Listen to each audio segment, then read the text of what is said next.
The song Slut is a song we wrote for 1989. I kind of sort of cheekily play on the discussions at that time in my life. Is It Over Now was a song I wanted to end the album because I think it's a kind of funny play on words of like, is the album over now? So here's Taylor Swift giving us the backstory on some of the vault tracks for 1989 Taylor's version. The song Slut is a song we wrote for 1989, and in it I kind of sort of cheekily play on the discussions at that time in my life around my dating life. And that's not the only time on 1989 that I've done that. I did that on Blank Space. And I think when I came down to having to pick songs for the album, I think I thought, okay, well, I'm going to choose Blank Space. And unfortunately, I had to make some tough decisions in terms of what to put on the track list. But I love this song because I think it's really dreamy and really, I don't know, like I always saw 1989 as a New York album, but this song to me was always California.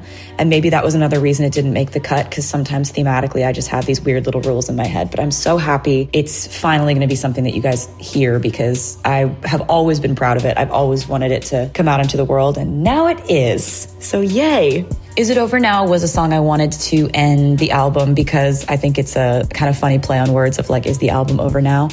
And I always saw this song as sort of a sister to Out of the Woods and I Wish You Would. I kind of saw those songs as similar. So unfortunately, when we were making these decisions on what to put on 1989, what to leave behind, I had to make some tough choices. And now that doesn't matter anymore because you guys are going to hear all the songs. So I am so happy about this one being out. I really love the let's fast forward to 300 takeout coffees later.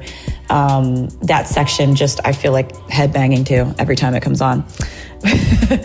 Hope you agree. Now That We Don't Talk is one of my favorite songs that was left behind. It was so hard to leave it behind, but I think we wrote it a little bit towards the end of the process and we couldn't get the production right at the time. But we had tons of time to perfect the production this time and figure out what we wanted the song to sound like. And I just think I think it's the shortest song I've ever had, but I think it packs a punch. I think it really goes in. For the short amount of time we have, I think it makes its point. Click on these videos for more Taylor Swift related content and subscribe for more.